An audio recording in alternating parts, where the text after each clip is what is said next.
안녕하세요. 혹시 여러분, 손주나 자녀한테 편지를 쓸 때 어려우신가요?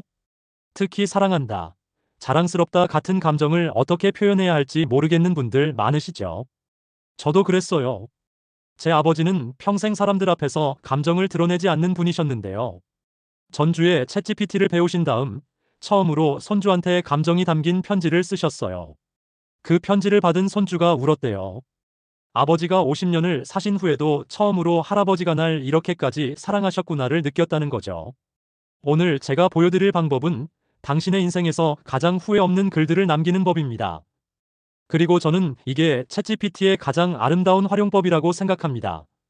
먼저 손주에게 보낼 편지부터 시작할게요.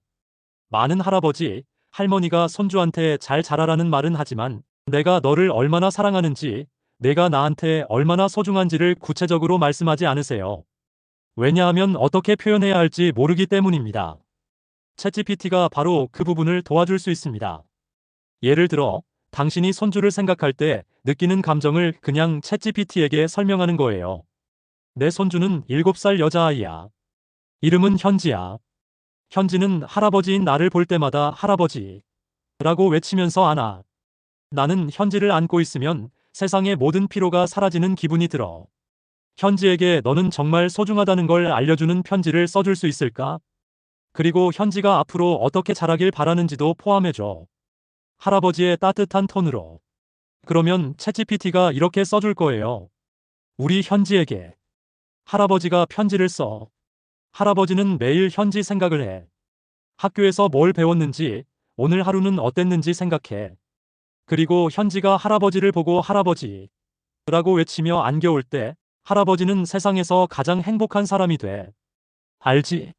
할아버지가 현지를 이렇게까지 사랑하는 이유는 현지가 할아버지의 가장 소중한 보물이기 때문이야. 현지가 자라면서 힘들 때도 있을 거야. 친구들과 싸울 수도 있고, 공부가 힘들 수도 있고, 마음이 아플 수도 있어. 그럴 때마다 기억해. 할아버지는 항상 너를 응원하고 있다는 거야. 너는 충분히 잘하고 있어. 너는 충분히 소중해. 할아버지가 너를 이렇게 사랑하는 것처럼 너도 너 자신을 사랑해. 좋겠지? 할아버지는 현지가 자라서 당당하고 따뜻한 여자가 되길 바래. 어떤 상황에서도 자신을 잃지 않으면서 남을 배려할 수 있는 사람이 되길 바래. 그리고 언젠가 현지도 할아버지처럼 누군가를 진심으로 사랑하는 법을 배우길 바래. 항상 할아버지가 곁에 있다는 거 잊지 마라. 사랑해, 우리 현지. 할아버지가. 보이시나요? 챗GPT가 당신의 감정을 완벽하게 글로 변환했어요. 당신이 마음으로 느끼던 사랑을 글로 표현하지 못했던 부분을 챗GPT가 대신 표현해 준 거죠. 그리고 여기서 중요한 거 아세요? 이건 AI가 만든 글이 아니에요. 당신의 감정을 당신이 표현하지 못하던 수준으로 끌어올려 주는 거예요. 당신이 현지를 볼 때마다 피로가 사라진다고 했으니까 챗GPT는 그 감정을 세상에서 가장 행복한 사람이 되라고 표현한 거죠. 이건 당신의 마음을 더 잘 표현한 거예요. 당신의 마음을 대체한 게 아니라. 이제 조금 더 구체적인 상황으로 넘어갈게요. 손주의 입학식, 졸업식, 생일 같은 특별한 날에 보낼 편지입니다. 이런 날들은 일생에 남는 순간들이잖아요. 챗GPT가 그 순간을 더 의미 있게 만드는데 도움을 줄 수 있어요. 예를 들어, 손주가 초등학교에 입학하는 날이라고 해봅시다. 내 손주가 내일 초등학교에 입학해. 이름은 준호고 8살이야. 준호에게 보낼 입학 축하 편지를 써줄 수 있을까? 새로운 세상에 나아가는 준호를 응원하고 새 학교에서 좋은 친구들을 만나길 바라는 마음을 담아줘. 그리고 할아버지가 할 수 있는 역할도 담아줘. 한국식 따뜻한 톤으로. 그러면 챗GPT가 우리 준호에게 내일은 정말 큰 날이네. 우리 준호가 드디어 초등학생이 되는 거야. 할아버지는 정말 자랑스러워. 준호가 유치원을 다닐 때 할아버지는 준호가 얼마나 용감한 아이인지 잘 알았어. 새로운 친구들을 만날 때도 먼저 다가가고 할아버지와 함께 있을 때도 밝은 웃음으로 가득했으니까. 그런 준호라면 초등학교에서도 잘할 수 있을 거야. 내일 새로운 학교에 가면 모르는 것들이 많을 거야. 선생님은 어떤 분일까? 친구들은 재미있을까? 이런 생각들이 들 수도 있어. 하지만 기억해. 준호는 혼자가 아니야. 할아버지, 할머니, 엄마, 아빠가 모두 준호를 응원하고 있어. 그리고 준호의 용감함이 있어. 할아버지는 준호가 초등학교에서 많은 좋은 친구들을 만나길 바래. 그리고 공부도 열심히 하면서 즐거운 마음으로 다니길 바래. 혹시 힘들 때가 있으면 할아버지한테 말해. 할아버지가 해줄 수 있는 게 뭐든 해줄 테니까. 준호가 자랑스러워. 정말 정말 자랑스러워. 할아버지가 이렇게 쓰는 거예요. 입학식 같은 순간에 받는 이 편지는 준호가 평생 기억할 거예요.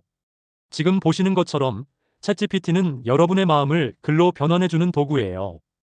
여러분이 손주가 너무 자랑스럽다고만 말해도 챗GPT는 그걸 할아버지가 정말 자랑스러워라고 구체적으로 표현해줍니다. 여기서 중요한 거 아세요? 이건 AI가 만든 글이 아니에요. 여러분의 감정을 여러분이 표현하지 못하던 수준으로 끌어올려주는 거예요. 많은 분들이 AI 글이 너무 따뜻할 리 없다고 생각하는데 사실은 여러분의 마음이 충분히 따뜻하셨던 거예요. 그걸 제대로 표현할 도구가 없었던 것뿐입니다. 지금까지 손주를 위한 편지를 했는데 잠깐 이 방법을 더 확대해보면 어떨까요? 바로 여러분 인생의 회고록입니다. 50년, 60년을 사신 여러분의 이야기를 정리해 놓으면 자녀도 손주도 일생의 보물을 얻게 되는 거죠. 근데 많은 분들이 우리 인생이 뭐 특별할 게 있냐고 하세요. 그게 아닙니다. 여러분이 겪은 모든 것이 역사이고 그 모든 순간이 사랑입니다. 다음 부분에서 그걸 어떻게 표현하는지 보여드릴 테니까 끝까지 봐주세요. 예를 들어, 당신이 당신의 인생을 정리하고 싶다면 나는 70살 할아버지야. 나는 전쟁 시대에 태어났고 가난 속에서 5형제와 자라났어. 어린 시절은 정말 힘들었지만 그 과정에서 배운 게 정말 많아. 내 인생 이야기를 짧게 정리해 줄 수 있을까? 특히 어린 시절의 어려움, 가족의 소중함, 그리고 지금 이 시대를 사는 젊은 세대에게 전하고 싶은 말을 담아줄 수 있을까? 그러면 챗GPT가 한 할아버지의 이야기. 나는 1950년대에 태어났다. 그 시대는 한국 역사에서 가장 힘들었던 시기 중 하나였다. 전쟁의 아픔이 채 가시지 않은 시대에 우리 가족은 그저 먹을 것을 찾기 위해 살았다. 나는 5형제 중 막내였다.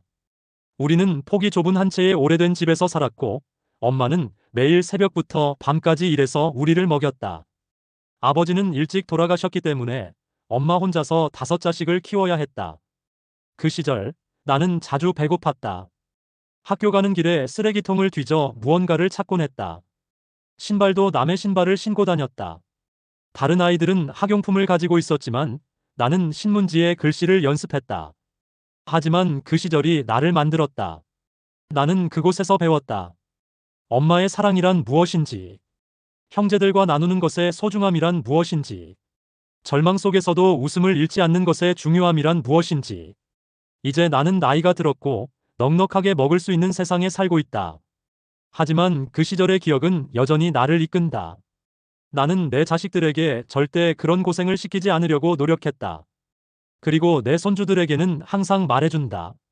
너희가 지금 누리는 이것들이 당연한 게 아니라는 걸 기억해. 할아버지가 어떻게 자라났는지 생각해봐. 그리고 감사해. 젊은 세대여, 나는 너희에게 한 가지만 말해주고 싶다. 우리가 살아온 시대는 힘들었지만 그 과정 속에서 우리는 강해졌다. 너희도 힘들 때가 올 거다. 시험에 떨어질 수도 있고, 연애가 잘 안 될 수도 있고, 일이 버거울 수도 있다. 하지만 그것도 너희를 만드는 과정이야. 절망하지 말고 그 속에서 배워. 나처럼. 이렇게 당신의 인생 이야기가 아름다운 글로 정리되는 거예요. 이제 조금 더 구체적인 주제로 들어갈 거예요. 당신이 인생에서 배운 특정한 교훈들을 글로 남기는 거죠. 예를 들어, 당신이 직장 생활을 하면서 어려운 상황을 극복한 경험이 있다면, 나는 52살 직장인이고, 지난 30년을 같은 회사에서 일했어. 회사가 어려워져서 정리해고가 있었고, 나는 그걸 겪었어. 하지만 그걸 통해 배운 게 많았어. 내가 정리해고를 겪으면서 배운 회복력과 인생의 중요한 것들에 대해 글로 남겨줄 수 있을까? 젊은 세대들이 어려움을 겪을 때 도움이 될 수 있게. 그러면 챗GPT가 정리해고를 통해 배운 것들. 나는 평생 안정적이라고 생각했던 일자리를 잃었다. 30년을 다닌 회사에서 어느 날 갑자기 통보받았다. 그 순간 나는 무너졌다. 아니, 무너질 뻔했다. 하지만 그 과정 속에서 나는 배웠다. 첫째, 내가 가진 가장 소중한 것이 뭔지 깨달았다. 돈이나 지위가 아니라 나를 사랑하는 사람들이었다. 아내는 내 옆에서 한마디 불평도 없었고, 자식들은 오히려 나를 위로했다. 둘째, 나는 나라는 가치를 다시 발견했다. 회사가 전부가 아니라는 걸 깨달았다. 나는 다른 일도 잘할 수 있었고, 새로운 일을 배울 수도 있었다. 셋째, 나는 회복력이 있다는 걸 알았다. 최악의 상황에서도 인간은 견딜 수 있다. 그리고 그 과정 속에서 더 강해진다. 이렇게 당신의 교훈이 글로 남겨지는 거예요. 이제 마지막 부분입니다. 당신이 정말 사랑하는 사람들에게 전하고 싶은 말씀들을 글로 남기는 거죠. 이건 당신이 언제 어떤 일이 일어날지 모르는 미래에 대비하는 것이면서 동시에 당신의 사랑을 명확하게 표현하는 것입니다. 예를 들어, 나는 55살 아버지이고 지금까지 자식들 때문에 바빠서 제대로 사랑한다는 말을 못했어. 내 큰딸, 둘째 아들, 셋째 딸에게 각각 남겨주고 싶은 말이 있어. 각각에게 보내는 편지를 써줄 수 있을까?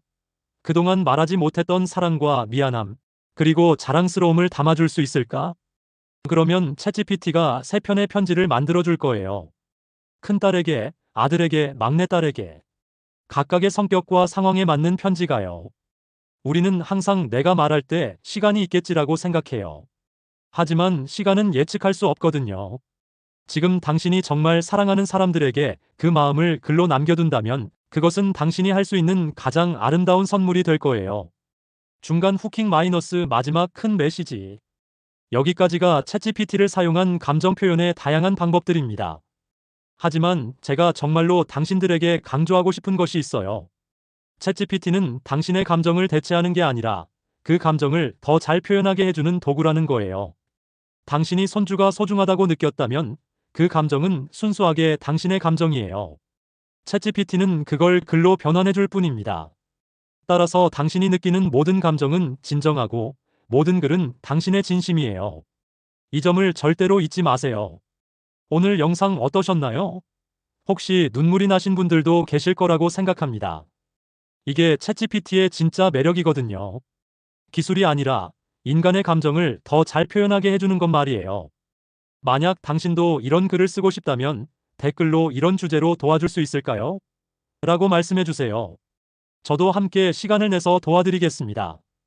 이 강좌가 의미 있었다면 구독과 좋아요, 그리고 친구분들한테도 공유해 주시면 정말 감사하겠습니다.